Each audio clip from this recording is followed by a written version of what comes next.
Okay, good morning, everybody, and welcome to this week's virtual plant clinic. My name is Bill Lester. I'm with University of Florida Extension Service here in Hernando County, and joining me are my two regular co-hosts. Colby Pitts is the Hernando County Florida Friendly Landscape Coordinator. Good morning, Colby. How you doing? Good morning. How are you?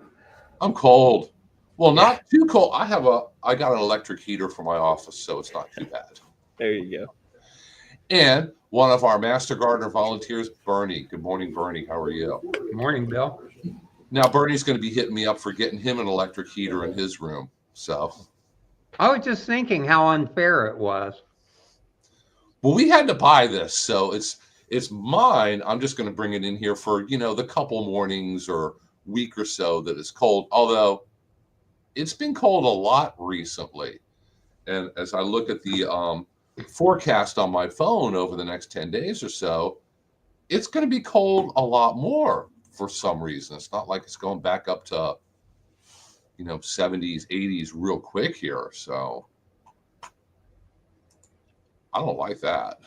It's those Yankees. They're doing it to us. They're sending us their cold weather. They're bringing the cold down with them. So good morning, Bill. How you doing? So, hey, everyone, as always, if you're watching us live and you have a lawn and garden question or comment or question really about anything, go ahead and put it in the chat and I will see it and we'll go ahead and show it and we'll do our very best to answer your question for you. If we can't, we'll dig and we'll find the correct answer for you.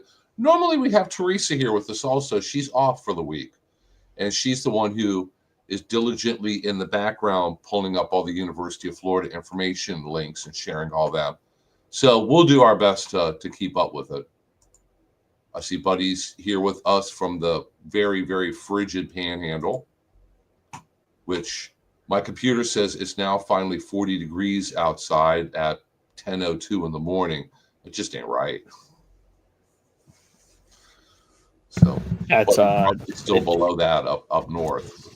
any day that I have to get up and start my car before I leave, it's too cold. It's terrible.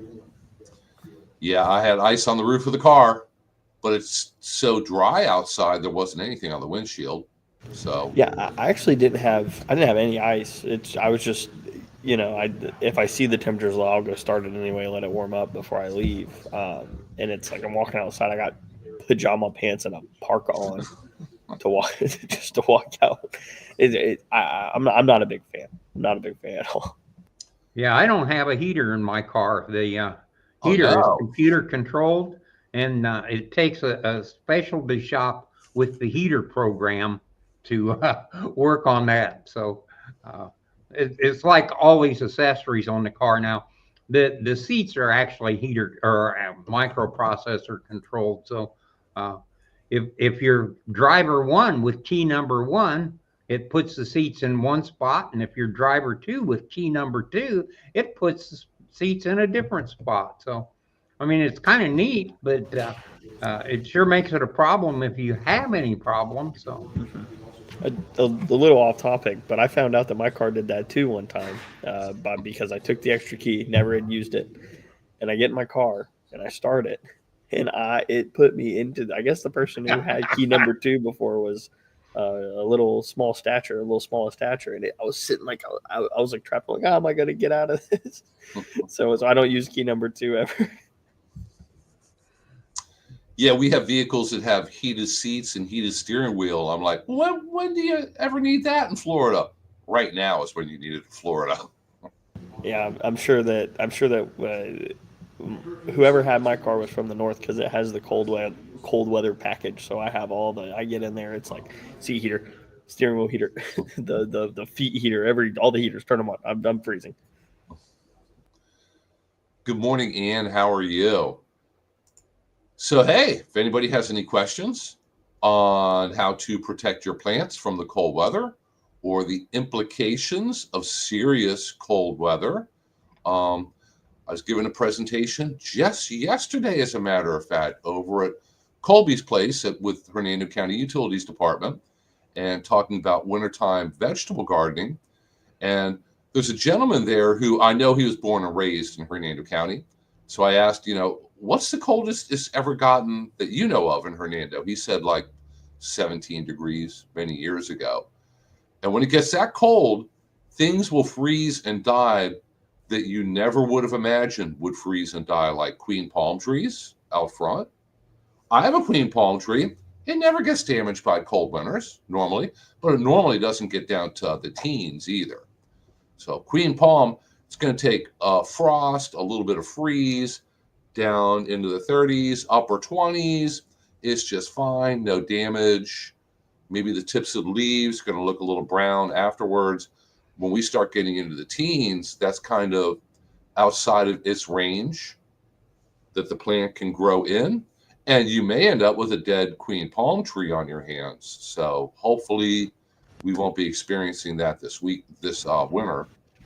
Yeah, the citrus is pretty much that way. It's interesting how there's citrus that dies at 30 degrees, at 27 degrees, at 22 degrees. About the very best, only will go down to about 18. So if you get 17 degree and you've got any citrus, you can pretty well kiss it goodbye. It generally comes back from the rootstock, and unfortunately, the rootstock is almost never what the plant on top was. So if you have a sweet orange tree and after a cold winter you have a sour orange tree, it's because the rootstock is sour orange and the tree grew back as rootstock, not as the sweet orange that was grafted on top.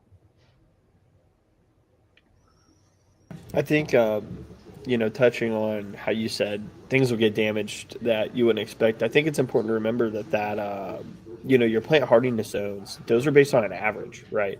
So I believe zone 9B is like your average low from, what is it? I think 25 to 30 degrees.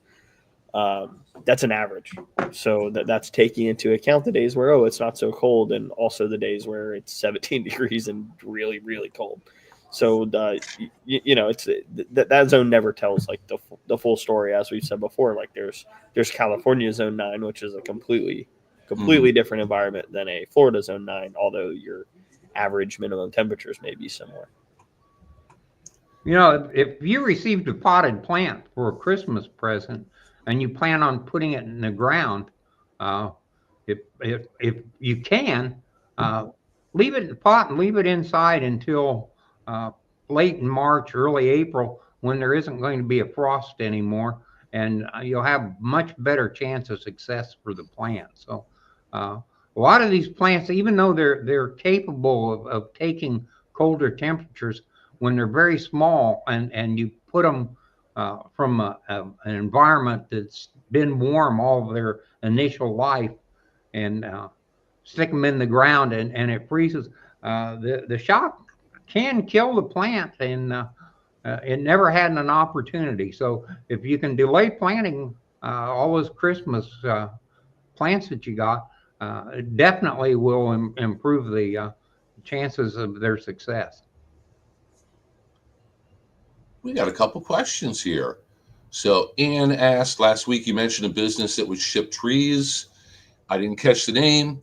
I believe we were talking about fruit trees. I was lucky to get some satsuma last week before the freeze is coming up. That should be a nursery, and the name of it is Bright Leaf. That's Brite Leaf, and they are in Lake Panasoffkee, Florida, and they do ship, and they raise citrus. They have a whole bunch of different varieties of citrus. If you want to avoid citrus greening, they even have the one for commercially available variety, Sugar Bell. That's sugar, Belle, and that's a mandarin orange. And that grows all the way up into the panhandle of Florida and even the southernmost parts of Georgia. So when the tree is older and bigger, it takes a lot of cold temperatures. It gets colder up there than it does here. So it's cold hardy and citrus greening resistant. And Bright Leaf in Lake Panasoffkee is their name. And we've dealt with them before. They're very, very nice people. It's a very friendly, professionally run Florida nursery. And they work an interesting question here. Pardon me? So they do work with the university. They were Yes. one of the growers early in the program to develop plants that were at least resistant to citrus greening. So they were one of the first producing sugar bell. So they are a very reputable company. Mm-hmm. And Bill asks a very interesting question here. Will a hard freeze kill citrus greening? No, it will not kill the bacteria. It may kill the tree if it gets cold enough, but it will not get rid of the citrus greening bacteria that's inside of the tree. I think researchers looked at heat treating young citrus trees, and that can knock back the bacteria, I believe, but you have to work a fine line. Too hot, you're going to kill the tree. So they would actually cover the tree and steam it, if you can imagine that. So technically works sometimes, but not very practical or efficient. So we don't recommend it. And yeah, Anne it looks like she's familiar with sugar bells. We have ordered them before and sold them to the public at our nursery. We're probably going to do that again this spring. It takes us a while. I have to contact the nursery. We have to put in the order. It takes them a while to, guarantee us that many trees for us to be able to pick up. But we'll do that again. So keep following us on Facebook. Obviously, most of you are watching us on Facebook now. Some of you are watching us on YouTube. Let me go ahead and show our Facebook name here. So follow us on Facebook. Every time we have a class, an event, anything, we're going to put it on Facebook. We're going to put it under Facebook events. So follow us there. And if you've ever signed up for one of our activities or classes through Eventbrite in the past, you should, when we put the next thing on Eventbrite, get a notification of what we have coming up. So if you're interested, you can be one of the first to find out about it and sign up. So keep watching. We will probably be carrying the sugar bells once again this spring. Like I said, I'm not sure exactly when yet. Bernie, you didn't get one of those sugar bells, did you? No, I didn't. I had at one point about 70 citrus trees that I had planted, and I just gave up. It's one of those things when you lose that many trees, it's very, very discouraging. So I have one of the finger limes, and I hope it goes well. And I've got 2 or 3 trees that are still producing, but for the most part, all the good trees I had developed greening, and I ended up taking them out, and I've still got about 10 more I need to take out. And I've reached a point in age where it's just not worth the effort. Good morning, Lily. How are you Good from the Great morning. White North? I was just sitting here listening to 3 very dramatic fellows whine about the coal. Perception is reality. Yes, that is correct. Perception is reality. What is it here? Oh, Okay, what's it look like out the window? White.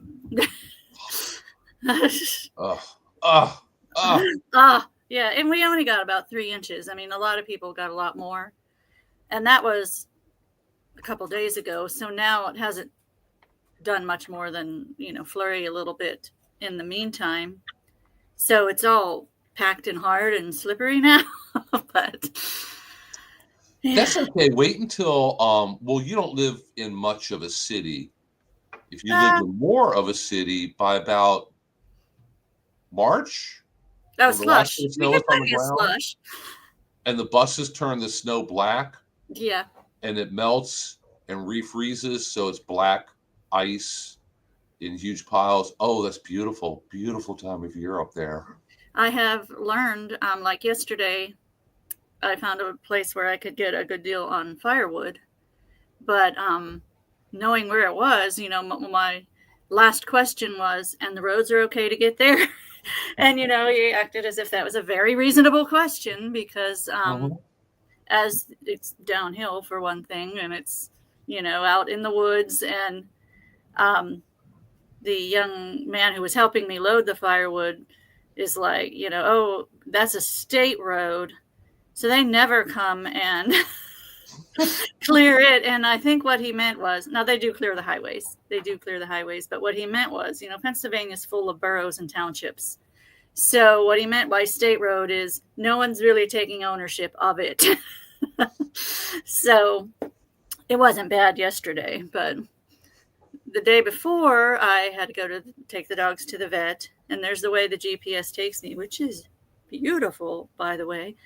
But I've been here enough. When I got there, I realized, like, why can't I take the highway this vet is on to the highway that goes by my house? And I did that, and it's like GPS is trying to kill me.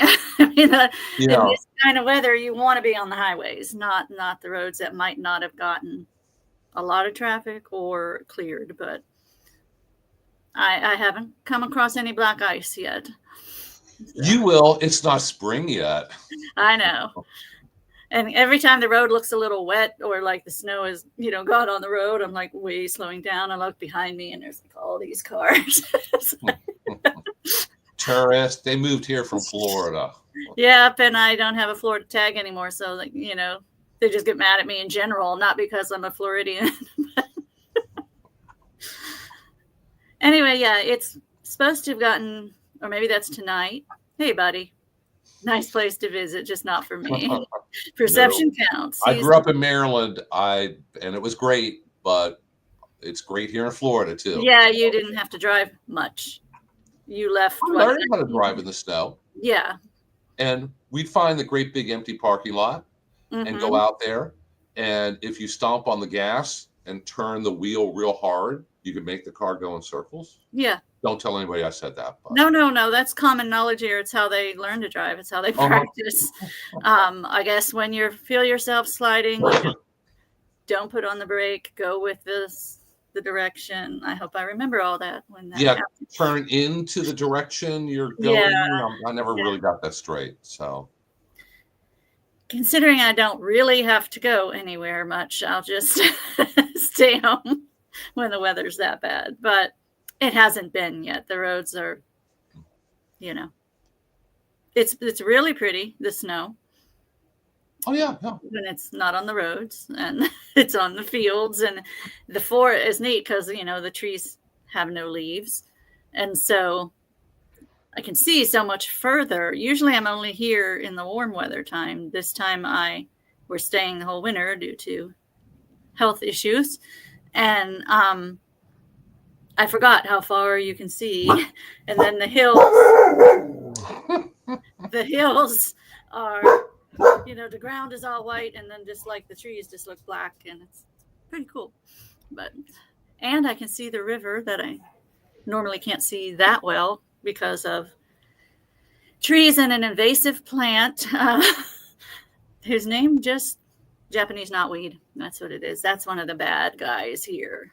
Yeah, we don't have that here. No. I got to learn all the new invasive plants. Colby should come up and learn all new invasive plants. There's so many. They have. I think I have a full plate with the ones here. There's at least as many as in Florida.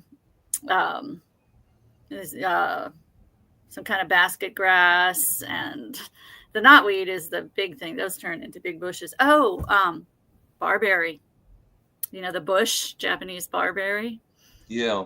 Bad guy here. Well, we don't have that in Central Florida either. No. In North Florida, Buddy might have it ornamentally. But yeah, and we are starting to have problems with a new grass. What was one of the ones that you said you had up there? Oh, I wish I could remember. It's some kind of basket weave grass or something. Yeah, I think it might be a basket grass. And there's so many species of grasses. I don't know. I didn't memorize the name of the species, but it's starting to become a problem also. I'm on the other side of, the learning process now. Instead of walking around and pointing at things saying, oh, that's an invasive plant, that's an invasive plant, other people are. And I'm like, now what is that? What is that? So yeah, the barberry and the Japanese knotweed and all the invasive plants, and this stands to reason, are the plants the deer don't like. So they, therefore they, they're not native, but the deer eat everything else because their populations are out of control. And so then that's what grows everywhere. And even the forest, what's interesting here is the forest, any forest you see around here, almost anywhere, is maybe 100 years old, maybe. Because during the industrial period, they were all just taken down for the building of the homes for the people, that ran the coal mines and the steel mills and all of that, and fuel and everything else. So, 1900, there were hardly any trees, and the deer were endangered. So they had such a good program bringing the deer back that now they're in abundance because their predators are gone, because their predators are also farm animal predators. So the city of Pittsburgh, that wasn't like that in the late 70s when I was a child and we left. But now, not unusual to see deer just downtown or anywhere they want to be. Definitely around here. Caught them on my camera many times, or just seen them myself. So yeah, I never saw them in suburban Maryland, but if you went way out in the country, there were plenty of deer out there hanging around cornfields and things like that. Yes, that's what, when I was a child, my sister lived here. I'm about 40 miles northeast of Pittsburgh. She lived in this area, and we would come here to visit her, see deer, Now, like I said, they're in people's yards, in the metropolitan areas of Pittsburgh. They love cemeteries. It's a thing. And interestingly enough, I took the Master Naturalist class. I'm a Pennsylvania Master Naturalist trainee intern still. Don't get to be a real one until November. It's kind of like the Master Gardener program. You should put that in your title underneath your name on here. Yes. And so, those are the environmentalists, but they're saying, and I still can't quite follow it, but Pennsylvania's hunting rules from the 1900s protect the does, very limited doe season. But these environmentalists are saying we have to kill more does, which is, to me, the buck can make 1 billion babies. So I don't quite understand, but they're saying you kill a doe, then you have killed 3 for the next year. But it's just, new tactics that has to occur. And if I ever knew this, I completely forgot. I did not know. Do you know Pennsylvania has porcupines? I've never seen a porcupine. I haven't run across one, but they tell me that they do. Oh. I think of that as being like out west or something, but no, you have porcupines up there. Do you have you have groundhogs for Groundhog Day. With the snow, I can see of where that very busy groundhog in our neighborhood, everywhere that he goes. Yeah. When we go out in the morning, his are the only tracks, and he visits every house, every building. It's a sad commentary on man, but every time we've ever attempted to improve on nature and solve a problem, we've created bigger problems. And the sad part about it is there's always 2 sides, and whichever side ends up doing the actual whatever it might be, the other side ends up getting nailed on the thing. So if we Yeah. get rid of the predators, the ranchers are happy. If the ranchers aren't happy, the predators are growing like mad. And so neither side is ever going to be happy with the results of the whole thing.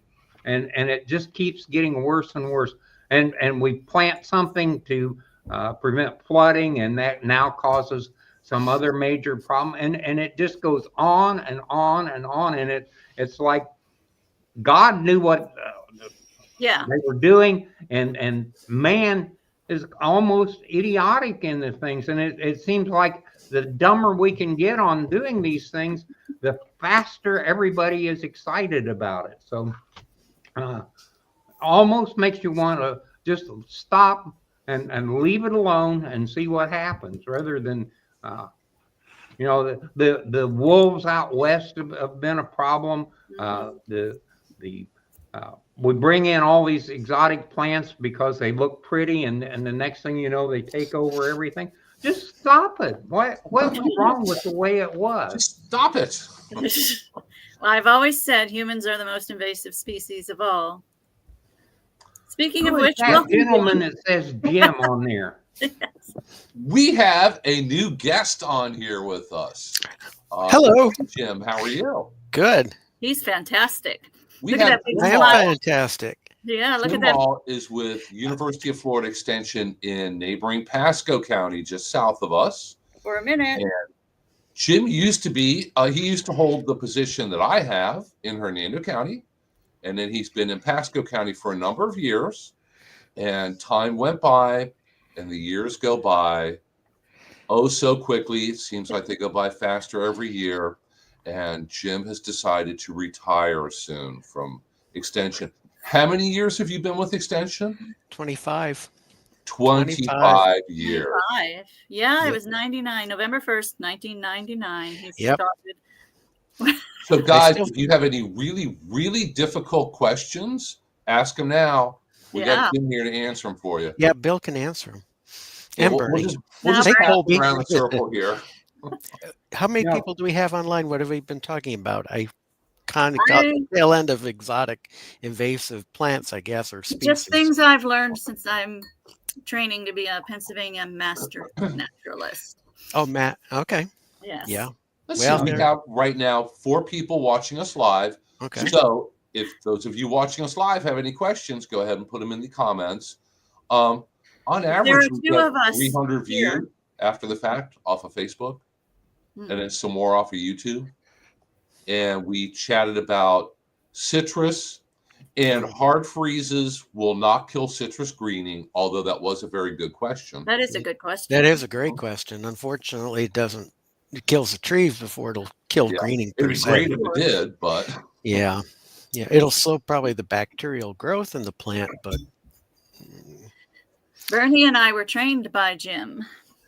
So a lot of what we know is because of what he knew. Lily, you learned it by osmosis, and I hearing did. it I did. as being my secretary at the time for all those years, you knew exactly what I was going to say when and what joke was going to go with it. Yeah, your repertoire doesn't change a whole lot. Yeah, well, hey, when the answer is correct, you're going to hear it over and over and over again, right? Yeah. Yeah. Yeah, I owe everything I am to Jim. So if I've ever given you a wrong piece of information, there's the man. Let me believe something else. He says that, This but guy that is not only does he know more about plants than anybody I've ever met, but he has a repertoire of jokes that after you've heard them maybe 15 times, you begin to wonder, is this guy sane or not? You know, all at 5 of them. one point he was in Hawaii, became he was doing horticulture in Hawaii and learned all the Hawaiian plants, came to back to the States and worked at Bach Tower Gardens, learned the Florida plants, started his career in Milwaukee area, so he knows the northern plants. So he's one of those people that knows all these silly exotics, all the pretty plants and all the junk that you shouldn't have. So, Well, like I say, I've never met a man that knew the plants, so many different plants, and he learned it in such a short time. He's brilliant in that respect. Doesn't know too much about anything else, but man, there is the smartest man I've ever met on plants, and I owe everything I know about plants definitely to him. And part of why I've learned so much from osmosis from him is listening orally, but also with all that knowledge, I'm the one who helped him put that knowledge on paper and yes, using words that humans understand. So I can talk and talk, as people who know me would say, yeah, that's true. But when it comes to writing, that little blinking cursor is very angry. And it just does that blink, blink, blink. And it's like, now what do I put here? That flummoxes me and Lily. It just goes, you know, and it's a great author. And nothing like going to one of his classes and being chased around with a super soaker. So well, oh yeah, you haven't done that spiel in a while, have you? well, I did it for GIBMP back in December. Oh, did you? Oh, It's an irrigation class, Colby. That's what he uses the super soakers for. They simulate, you know, head-to-head coverage, and I have a spray bottle which goes, you know, pretty much up into a round spray pattern, whereas the, you know, rotor has to take time to turn, and one will overshoot the other, and you have improper coverage. It demonstrates it. Plus, I get to get people wet. I did hear something one year from one of the MGV trainee newbies, a term that got me in trouble one day with somebody, but that's another story, that they got wet one by the you know, the little squirt gun. It's like, come on, get over it. Sorry. I got wet too. I always get wet in that one. Similar to the complaint, we would put out a master gardener calendar every year. And what was the complaint somebody had? Oh, that was one of the better ones. They didn't like the calendar because they had to read it in order to get the information from it. They wanted to speak Okay, to them, let me get up for a second and get out of camera range and pull out something from the past. You talk a moment. I'll be right back. No. I guess he has old calendars. You know, I run across some things here at the office, and Mary a few weeks ago was going through old papers in the back and shredding things in this net. We have documents from like the 1960s and earlier here. I mean, It's almost historic. So we had them from the 40s. It might not have made all the moves. the publications from the 40s. I found a few and I have a book on pest control that was published right after World War II, I think like 1946 or 48. And it's amazing when you go through it. It's just chemical warfare, just like DDT I opened it up everything. and I look for recommendations for ant control. It includes DDT, creosote, and a bunch of other things that we generally, by and large, don't recommend anymore, and fortunately are not readily available to a homeowner anyway. The only place you can find them is in the very back shelf of Grandpa's old shed, labeled with a skull and crossbones. I came on DDT and creosote. Wow, I shouldn't have been away that long. I was trying to put my finger on some of the slips that you and Chris and many other people took phone calls, and keep this clean, Jack. And I was scratching my head as to what people were thinking. One was, if I cut down my citrus tree, will the other one survive? Well, you know, I guess some, like apple tree or blueberries, they need pollinators. That's what they were thinking, but yes, reading it on the slip, it was. But one of the best ones, of grief. and I think Lily knows why she said keep it G. I got a question on the slip of paper. Woman wanted to know how to water a lawn without a sprinkler system or a hose. Well, that's not the one I was thinking, so that one's all right. So rain dance.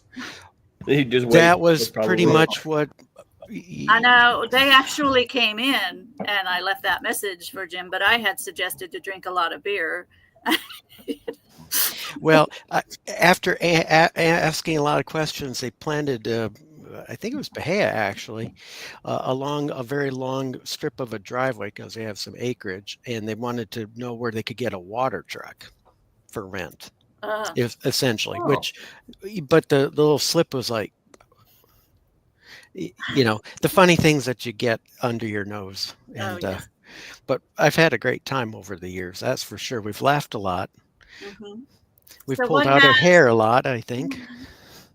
What has possessed you to decide to retire? Well, you were part of the formula. He wants to visit Pennsylvania. You never know. Bernie I got an RV. Yeah, Bernie It'll take me a skipped week to get up there, but I got an RV. Yeah, his Swarthmore College internship. So you do know some Eastern Pennsylvania plants that you'll have to help me. Yeah, Western and Pennsylvania.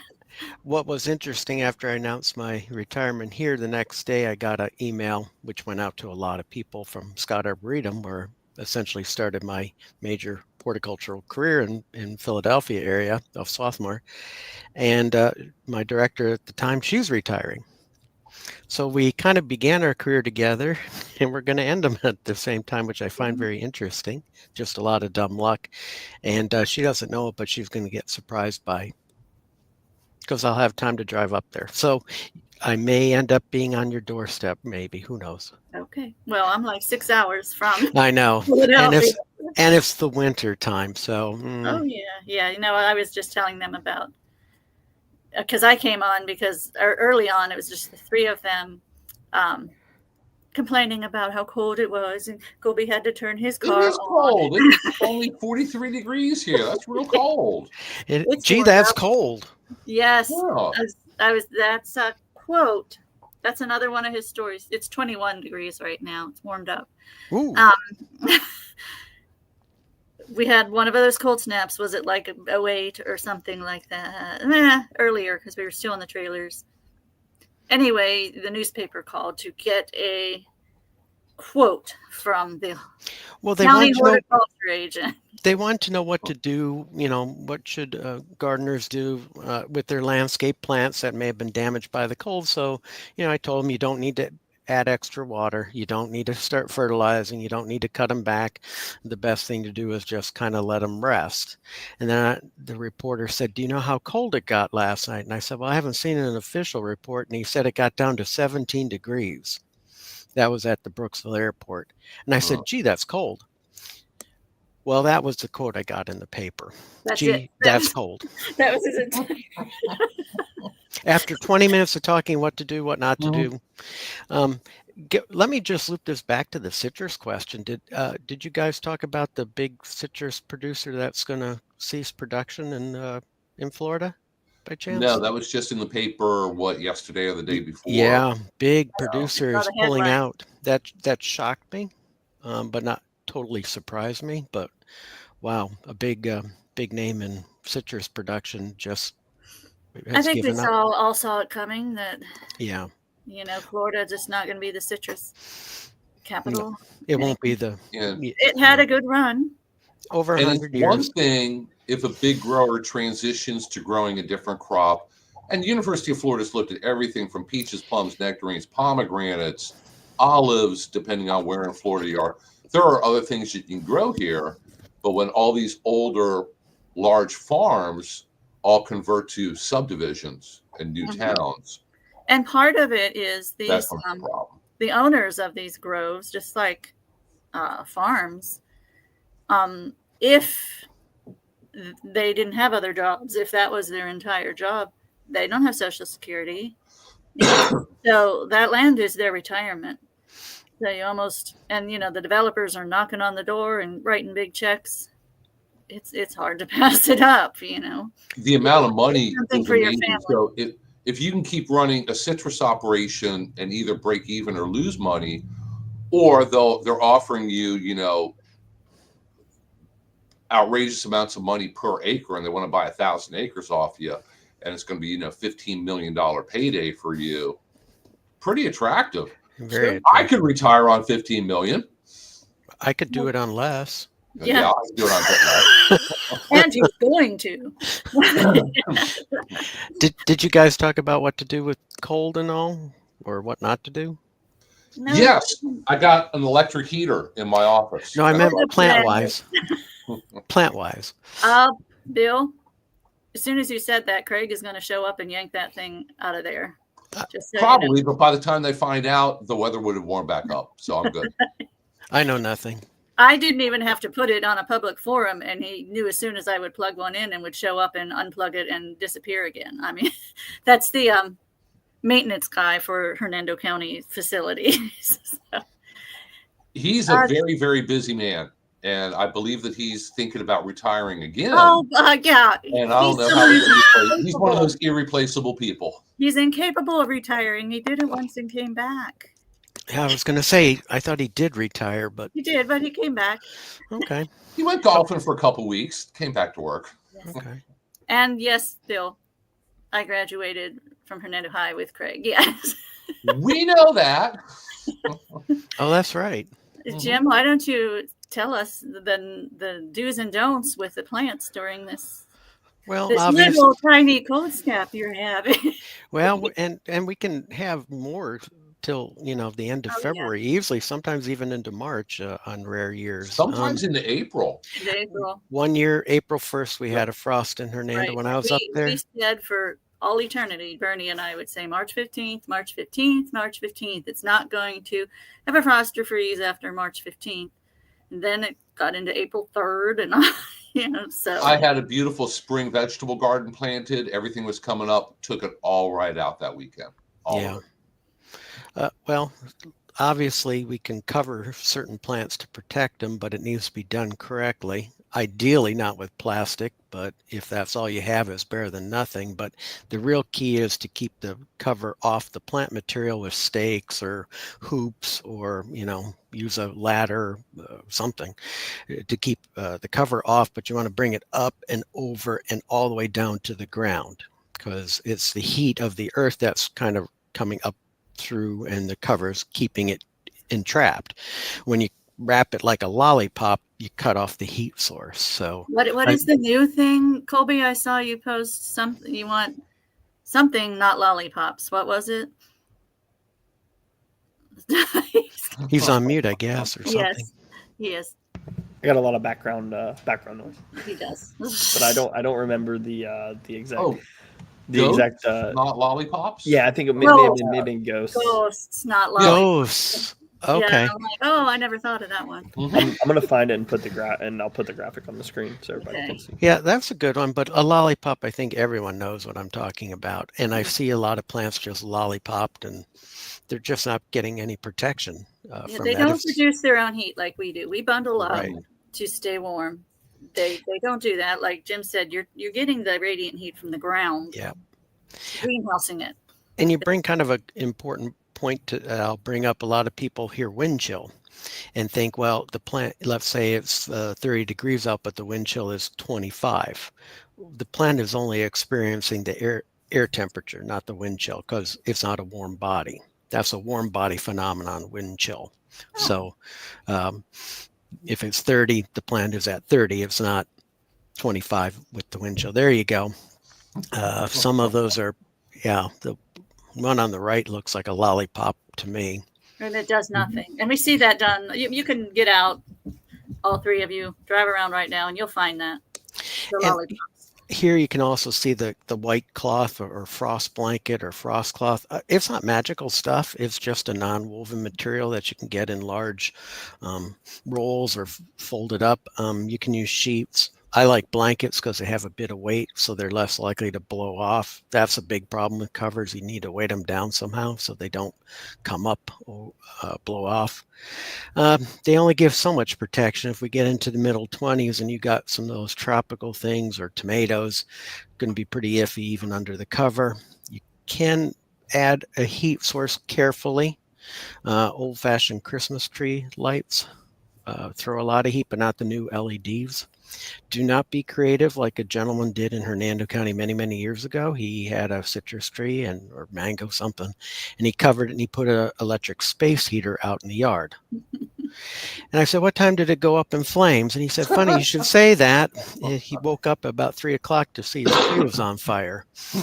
So you are not trying to keep it Gilligan's Island hot. You're just keeping it above 33. freezing. 33 is all you need. Yes. Yeah, 33 is all you need. 34, yeah. But if it's tropical or you have doubts, bring it in if you can. Cover it. Also, containers, they're very small soil volume. So they're going to cool very, very quickly, including the root system. So they need to be brought in ideally or put in a group and covered under a larger cover, not just individually with like a 1 gallon pot. You're not going to get a whole lot of heat coming up. Something that I thought resonated really well with the folks we spoke to yesterday about, your cold weather landscape protection is remembering that the plants are not exothermic. They are not producing heat on their own. Nope. So by wrapping it like a lollipop, you're not really doing anything. So we want to make sure that we're getting that ground coverage. And really, the more space you can cover under that ground, it's marginal, but it's more heat. The more heat that'll rise up and keep that plant above. It's your greenhousing. That's really what you're doing. Yeah. Yeah, essentially. And also, here's the water saving tip, since we're all into water, is do not ice your plants. Ice will not protect plants from cold, although I hear why do the strawberries farmers do it? Yeah, and I hear the morning reporter saying the igloo of ice has protected the strawberries in Plant City, and the igloo of ice has nothing to do with it. It is Bernie brought it up in Master Gardener training. I remember you pulling out the correct term. As long as you're going from liquid water to solid water, you're giving up heat. It's called the heat of fusion. So that little bit of heat during the process of freezing is just enough to keep the tissue underneath just above the freezing point. But as soon as that water doesn't keep on being applied, because the sprinkler systems, like most homeowners have, go from zone 1 to 2 to 3 to 4, you actually cool the plant down, and it'll cool closer to what the dew point will be. So it may be 30 degrees Fahrenheit out there, but the dew point may be 20.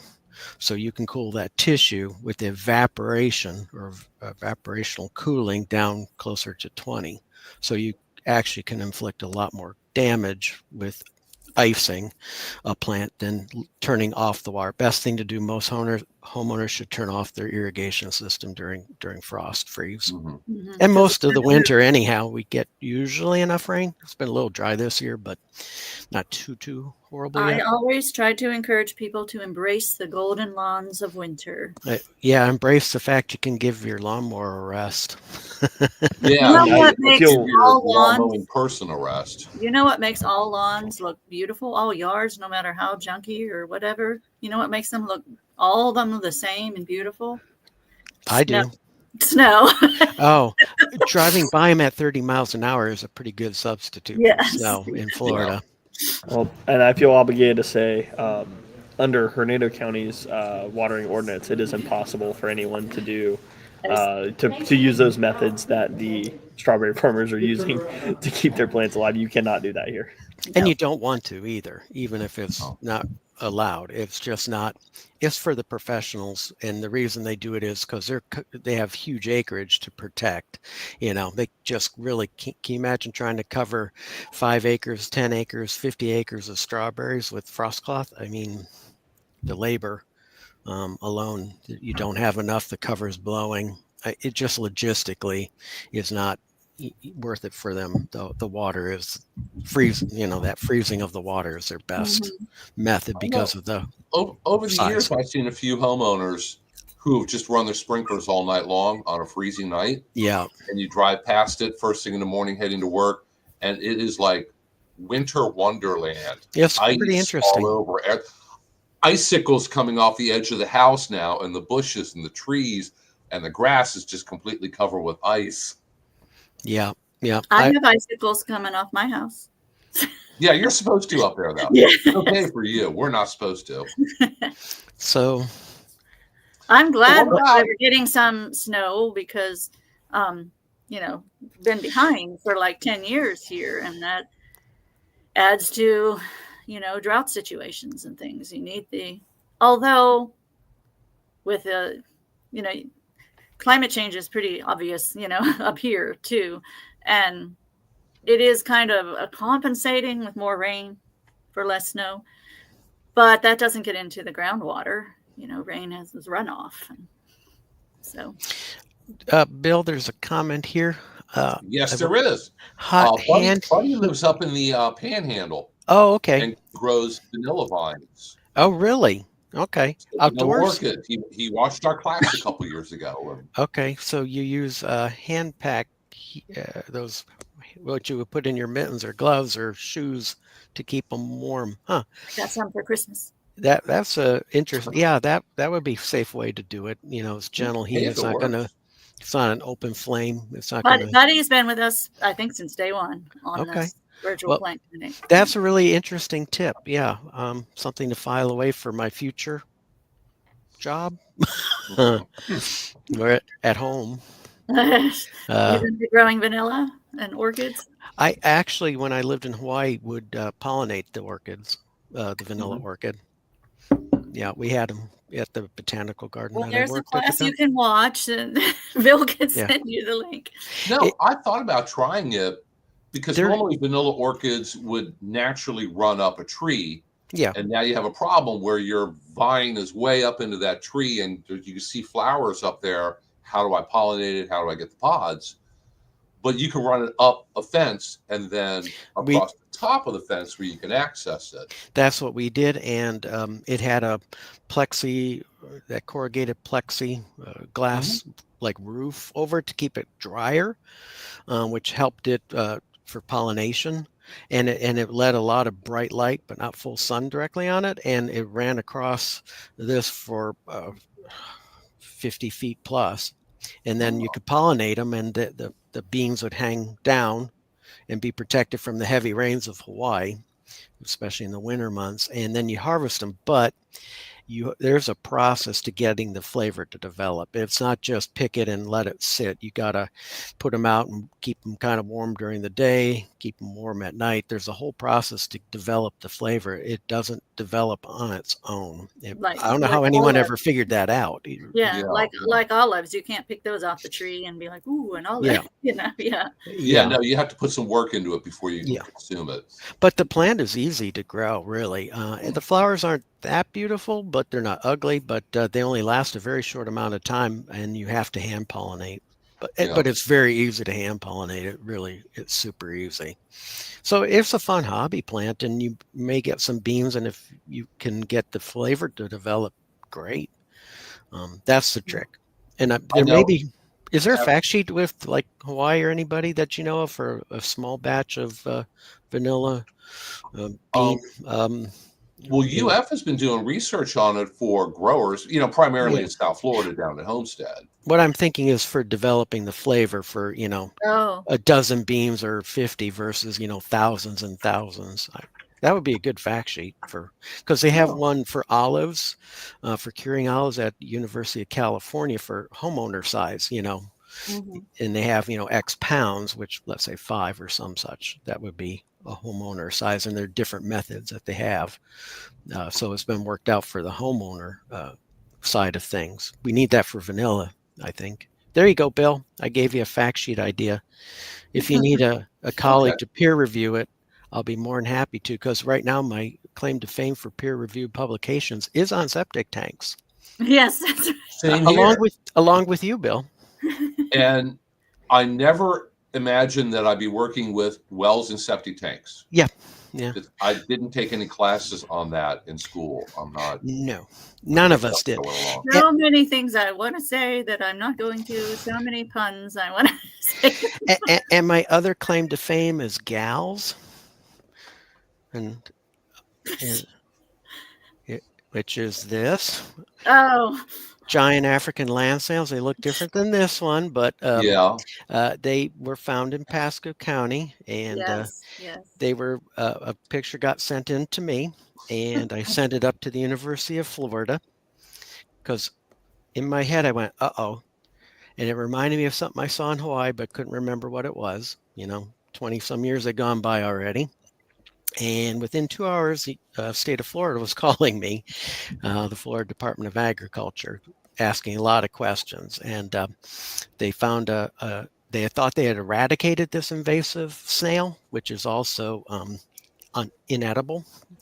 It can spread disease It as eats well. houses.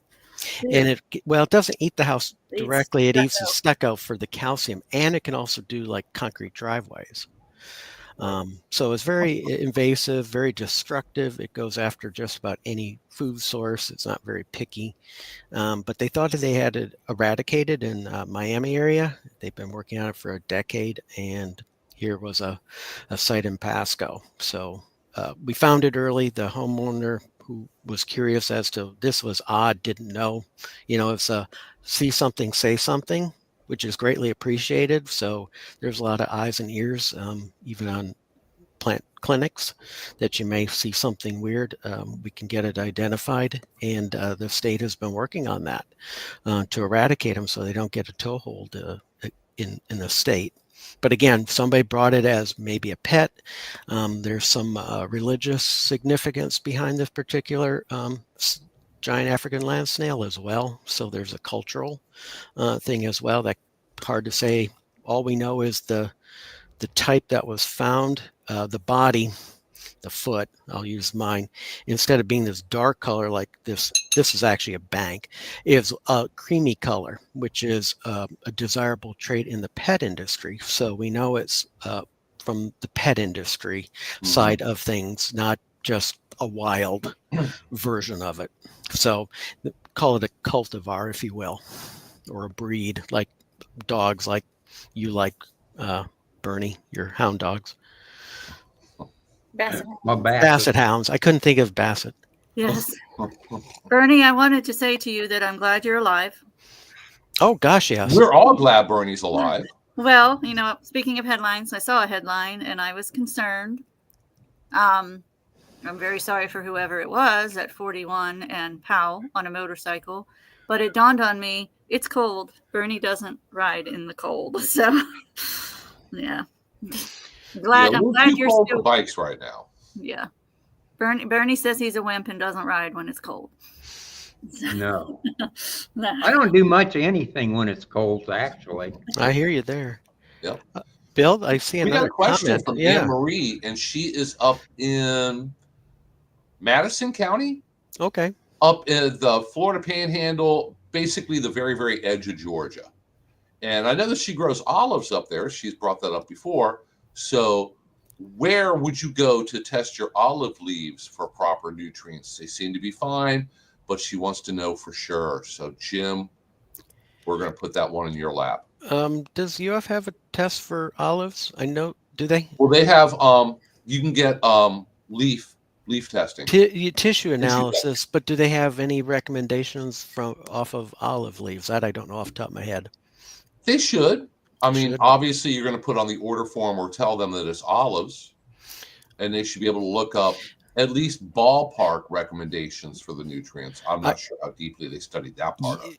Yeah, that I don't know how well it's been researched. But yeah, now that I think about it, there was a small olive grower just north of here, and they were having problems, and we sent tissue up. This was many years ago, so my memory is vague, but we found out it was deficient in boron, which was one of those elements. So don't go out putting out boron willy-nilly, because although it was deficient and needed it, obviously so, a pinch goes a very long way, and 2 pinches is fatal. Yep, same with palm trees. So it's one of those. And blueberries too. Yeah. So when we got that as the nutrient deficiency and had to kind of make a recommendation based on some other universities' research, we kind of halved or quartered the amount and said, try it on a few plants and, do this slowly over the course of time. And we went out after they've done it a month or so, and we saw a response. But as we're driving, I'm like, oh, please, we didn't kill them. Tell me we didn't burn them up. Tell me we didn't fry them. I mean, if it's that much of a worry of a nutrient, So Mhm. it's one of those, when you start throwing things at it willy-nilly, you can make things a lot worse, especially with the micros. And There's that transitions well into bringing up, since Jim is here and Jim will soon be retiring, one of his biggest claims to fame that just took off among all the people in education, environmental education. His quote, what is it? label is the law.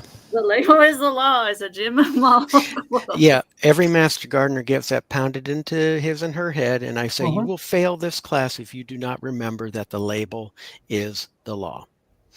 And everyone knows that. The label is the law. So when Yep. people say, hey, what can I do this? And it's not labeled, it can be dangerous. It could be fatal. I could go on, but people have done things incorrectly and people have died. It's rare, but Or lawns sickening them or something, or lawns kill have your lawn. died. Yes. Oh, And we yes. hear the craziest stories.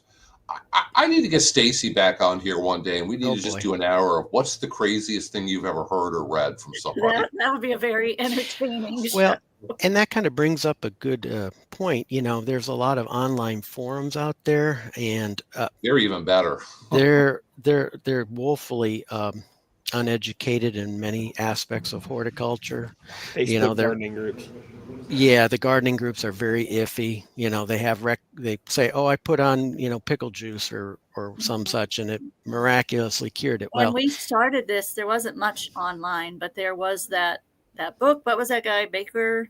oh, Jerry Baker. Jerry Baker. Yeah, with beer And and ammonia. beer and urine and He had a thing about putting urine in all his recipes. yes. And he would say the older it is, the better it is. And he had a jug of it, and he poured it on PBS television for the pledge drive thing. And I just, Yeah, we got lots of phone calls. Jerry Baker says to blah, blah, blah. Yeah. if it sounds He's too on good, TV. He must be right.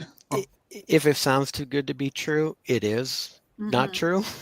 Whether it's or there's a grain of truth. There sure. Yeah. Ammonia is good for this or that, or Yeah, ammonia has a very, the liquid stuff you buy at the Dollar Tree or wherever has a small amount of nitrogen, but it's a fraction of a percentage and would be an expensive way for nitrogen fertilization. And it's in a chemical form the plants cannot take up anyway. So yeah, and it usually burns them. Yeah. On top of it, but normally the solutions he came up with were very dilute. That was probably the good thing. And the baby shampoo for insect control, that's essentially soapy water. It works, but they're better things. Yeah. None of that was research based. Yeah. Stick with Same research thing, based. a lot of times that fertilizer for southern lawns, unless you read the label, you get down to the very bottom and it says not for Floratam. Right. Or above 85 degrees Fahrenheit. Yeah. Or below a certain temperature. Some of these herbicides below 40 or such 50 can be problematic. So here we are in the winter when we usually do a lot of broadleaf weed control, and it's been kind of a bit too cold right now for the next few days to do it. What is it that you really don't want to be using right now or ever? Oh, well, fertilizer, not much is growing except for maybe some flowers or veggies. Or everything else is the weed feed combos. Oh, the weed and feed, that's at this time of year, first of all, the fertilizer won't be taken up. I find it doesn't really work very well on weeds like most people think. Most of the time I think it fertilized the weeds. Yeah, if it didn't kill them, it fertilized them. And a lot of times what people are doing is they have areas of the lawn that are just in poor condition. It died out for some reason, insects, disease more likely. And now they're trying to weed and feed it back into, a lawn again. Well, it really needs R&R, as I like to call it, Roundup or glyphosate, and replant it with sod at the right time of year, which would be the growing season. Yeah, here we have a background that we use sometimes. And a background of, as a matter of fact, there we go. You see that? Yeah. Oh, I have brown spots in my lawn. Here's what when you call me. That was sent to Lily, I think. Oh, good. And the gentleman was complaining because he wasn't allowed to water his lawn when he wanted to, because we only have once a week irrigation here.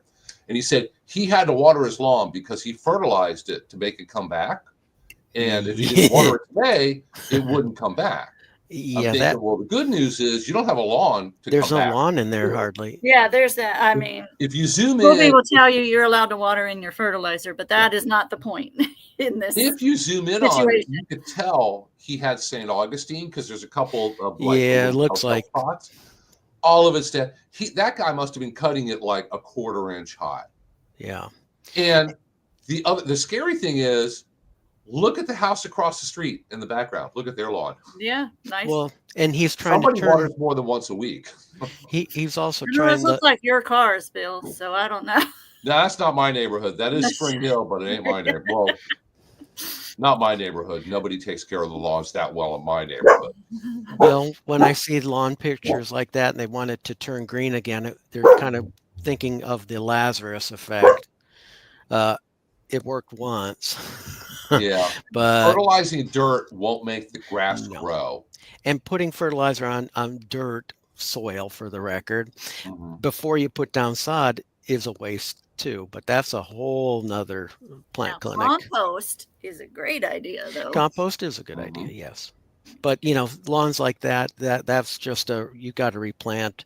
I would really think long and hard about replanting with St. Augustine. Why did it die in the first place? Obviously, some care culture issue. Hard to say what, just based on one still photo and no other information. But Bahia can survive on natural rainfall once it's established. And we really need to think about alternatives to this perfect lush green lawn that is just you're a slave to. Disney has great looking stuff, but they have two things most of us mere mortals don't have: money and minions. Absolutely. And Unlimited I've never money at seen a that. bad looking plant there. no, because if of it those looks two things. Yes. Yeah. it looks bad. When I It's worked not. at Bach Tower, I could have a flower bed of, at this time of year, it'd be pansies, let's say. And let's say there's 300 of them. But that one that's kind of wilty, not looking so good, that's the one people will see. Not the Mhm. other And so Disney 299. has these little fairies that are, right before the people come, they yank those out, put a nice one in, because they have the pot in pot method going on there. They're not necessarily planted in the ground. They're pots with mulch over them. Yeah. So we got one last question here Yeah, for today. I Jim, saw I'll that. let you handle this one. Well, 0048. Is it Okay. effective this time of year for St. Augustine? Well, these are what I would call a winterizing formula. They have no nitrogen or phosphorus, but high in potassium. The idea is that it'll kind of keep it greener a little longer and still a bit more cold tolerance. At this time of year, it's not going to be taken up in any amount. Our lawns are quiescent right now. Quiet would be another way to think of it, or just kind of resting. So it won't take it up. If I were to put something like that down, I would probably put it down in late September or early October, depending on what the fertilizer ordinances are in your local municipality. Pasco is different than Hernando, but I would have done that a couple of months earlier when it could still take it up. Now, the research is not there to say how much it'll help for winterization. It won't hurt, but there's no real dipstick I can say, if you put this amount in, you're going to get this out in return. So I would do a soil test before I put down that much for sure. Sometimes we're deficient in that. I have seen that be a problem. I saw it in the pasture. Pretty frequent here in Hernando. Yeah. Other times there's adequate. You You don't never need know it. until you get it tested. Yeah, and you don't need all the nutrients to be on the high end. That's luxury consumption, which I like to kind of visualize by. That's luxury consumption.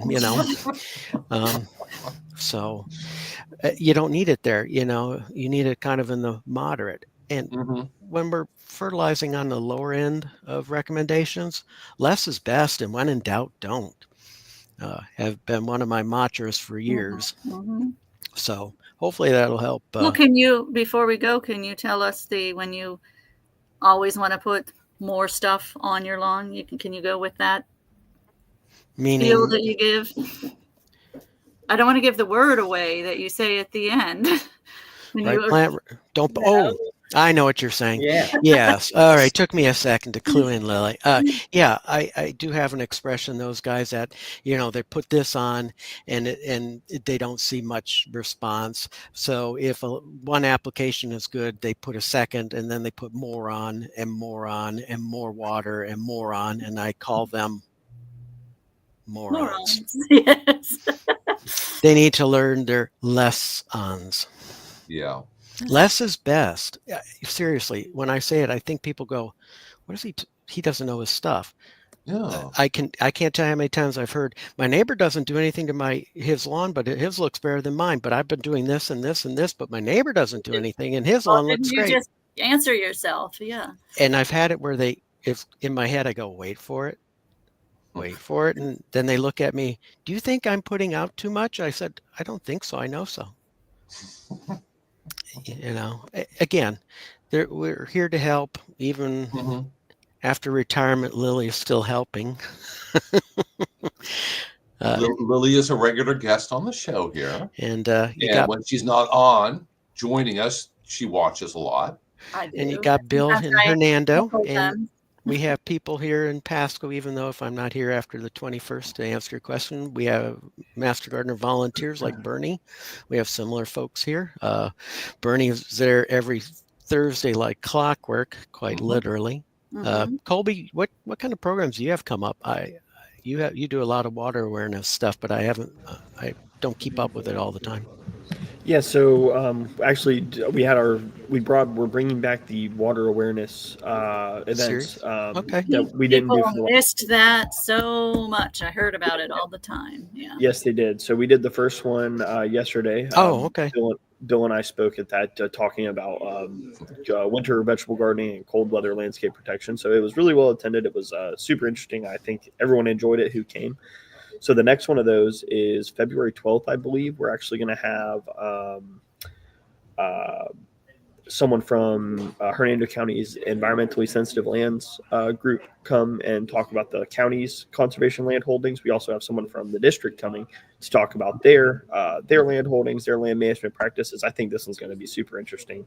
Yeah, those usually have been in the years So they're past. on Wednesdays now, not Fridays. Yeah, they're on the second Wednesday. Excuse me, the second Wednesday of every month. And then because we typically do rain barrels on Fridays now, so I also have a rain barrel workshop that's actually tomorrow. And those are the things we do regularly. And then I'm at the libraries and everything. I wanted to really point out though that link right there. Anytime that I do anything at all, it's always right there. It's always right there. I promise it's always right there. I update this thing 3 or 4 times a week with whatever I have going on. So please check that out. My rain barrel is disconnected and upside down under my house. Yeah. Something you don't have to do in Florida. Yeah, you can leave it there pretty much all the time. And if you're not in Hernando County or Pasco, just put in your county and then cooperative extension and UF if you want, if you're here in Florida. Every county in Florida has and it'll one. pop up either their solutions for life page or maybe an Eventbrite page. Our classes are on our Eventbrite page. So Eventbrite is kind of hard to search, but if you put in Pasco County extension Eventbrite, you'll see a huge listing of upcoming classes, workshops, mostly gardening related, but other activities as well. So we're there in your county, not us necessarily, but somebody equivalent to the folks. Someone who does the job that we do is in every county at the very least. Yeah. And if you're out of state for, or like Lily, go between states, you got an extension service in your county in Pennsylvania or Wisconsin or California or Hawaii or wherever. Yep. So Jim, since Lily is a master naturalist now up in Pennsylvania, when she is on here, should I consider that a multi-state program? Well, that's a UF definition. You can try to sneak that under the wire. Worth a shot. I said I can still do the Florida Friendly Landscaping for the seasonal resident. You want me to do that? Since she is one. Yeah. That's a really good topic, Lily. Yeah. Well, I mean, you can just replay the one that's already done somewhere on YouTube. Oh, Or Lily, I got all your PowerPoints right here. We're good to go. okay, look at We'll that. do He it next keeps it at week. hand. That's great. Yes. Colby has copies of yours also, and you know what? Sometimes I use them, Oh, don't but I always reinvent the credit you. wheel. Yeah. Don't reinvent the wheel, Colby. Yeah, yeah, yeah. If I know. if Hopefully, Oh, people he use has to mine. do. He's done a good job in making it Colby's program. oh well, He's yeah, very you proud can't of it. always just Yes. grab somebody else's, but you certainly can When springboard. I started, I like the first few months would use Sylvia's, PowerPoints. Oh yeah. And I started to change them a little and change them a little, and then then it's just mine, and that's what Colby's done. That's what has to, Well, do your thing.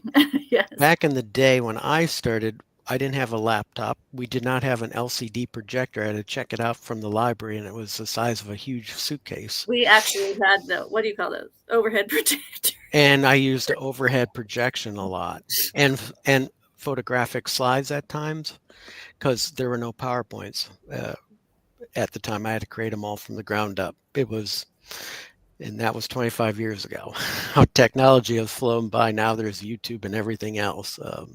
Good and bad is on those channels, as And we it know. changes every day. Now we have AI. That's a worry. AI will make your videos for you. Do you know that we're Write real? your PowerPoints for you.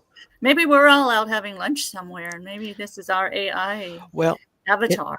and that kind of brings up a really good point. People take their cell phone and take a picture of a plant and identify it through the AI various programs. Okay, if you're looking at it for a pretty, it's okay. But if you're thinking of eating it or turning into medicine or some such, do not rely on a photograph in AI. Bring in real samples that are good with flowers or seeds, and we'll send them up for proper identification. Because I had a woman come in, she brought in like 15 plants and she wanted them all identified, and these were just green things that they're nothing, plants. And I said, why do you want them identified? Oh, I may turn them into medicine or make tinctures out of them or eat them. Oh boy, that's a whole different subset of ID. I remember her. Yeah, and I she got would come an in a email lot. from a lady over on the east side of the county who had a vine, and she thought it was some kind of wild bean, and she had tried some and said that they were nutty and pretty good. What were they? I looked at the picture and thought, I'm just going to send this straight to Mark Frank to say for sure, and just forwarded the email with the pictures to him. It was rosary pea. Yeah, that's what I feared. There's a white variety that has white seeds, not the normal red ones. Oh, I did not know that. And it was rosary pea. And I had to tell her, don't eat anymore. It's an extremely poisonous plant. Or get out your rosary if you do. Yeah. Yeah. But it just shows, Yeah. If you don't know what it is, or if you kind of think you know what it is, but you're not 100%, come see us. None of us are that hungry. No. You don't have to go eat plants or mushrooms. Even if you know what it is, you should probably still double check. Yeah. Oleander leaves in a green salad. What was that, Bernie? Oleander leaves in a green salad. Oh, that's a good poisonous Well, that's plant. a way to. That's a mystery novel writing itself right there. Or burning them. That's right. If you burn oleander debris, the smoke, you don't want to be breathing the smoke either. Yeah, just so everyone's aware, trees oleander too. is extremely poisonous. Everywhere. Same thing with poison ivy. If you burn poison ivy, you sure don't want to breathe the smoke. Which is why I still have piles of brush in my little yard here, because the trash pickup's just not like it is in Hernando County, and there's no real dump that residents are allowed to. You got to pay someone to take it away. Huh. I could have it burned. I have family members who are able to burn, but it's so full of poison ivy, I would not do that to them. So they're just sitting there covered with snow right now. I have a bunch of camphor limbs that are in my backyard that I've yet to do anything with, because I was going to burn them, and then I thought about it, and I was like, well, let's look here. And then I looked, and I made sure, and no, you don't want to be burning camphor. No, there's a lot of things like that. Yes. Yeah, you have to be real careful what you're burning out there. And the relative I was going to give it to burn is also extremely allergic to poison ivy. I'm like, no, I'm not going to be responsible for killing him. So, yes. Okay, guys, looks like we went well over schedule today, but that's okay. We're having a great time, great conversation. So just a few minutes ago, I went ahead and showed all of our contact information. If you have any further questions, just, best way to get in touch with me is email. You can come by our office or call on a Thursday. Bernie's here on Thursdays. Jim, thank you so much for Yeah. joining us. You're welcome. Good And luck. I'm going to see you this afternoon at your party. I'm going to be Oh, down that's here right. for a little bit. So, All right. I thought that was that today? It's That's today. today. I Right. didn't pay that much attention because I knew I couldn't be there. But I even asked Jim, I talked to him on the phone the other day, whether he's having pizza or cake or cupcakes, because I know that's how government offices work. yeah, but not Jim. I said I have no What do you idea. Yeah. All I He said, doesn't eat gluten-y stuff, sugary stuff. I try to sugary avoid. stuff. Yes. Yeah. It's not good for you. No, it's not good for the weight. Yeah. Thanks, Dad. That's okay. Is Whitney getting you celery sticks to snack on? Maybe. They're good for you. I have no idea. I didn't specify other than Cucumbers. no. He loves cucumbers. Yeah. I said good gifts. I didn't want Depends. I didn't want Denture Cream, Geritol, a walker. No. Don't get me anything if that's what you're thinking. I grabbed you a little something as a memento from your time in Hernando County. Ooh. A free Don't pen. forget Hernando County. And it came from the utilities department. Oh. So I was going to say, I bet you Colby like has it. tons of little things. Colby, don't let Oh, Alice I bet know I she'll know come what it is. unglued. I bet I know what it is. Don't- I know. It's an FFL mug, Lily. Yes, I know. That's what no, that they're classics, and I have one at home. I have two, thanks to Lily. Signed. Signed. Okay, well, hey everybody. That's it, Let me Bernie. check this one comment here. And buddy, glad you enjoyed it. Yes. Thanks for Well, I coming. enjoyed it just too. It was friends a lot of talking. fun. Yes. Good luck with your vanilla. Mhm. Yeah. Thanks, everybody. Everybody have a great day, and we will be back here again next Thursday morning at 10 a.m. So you guys hold on here for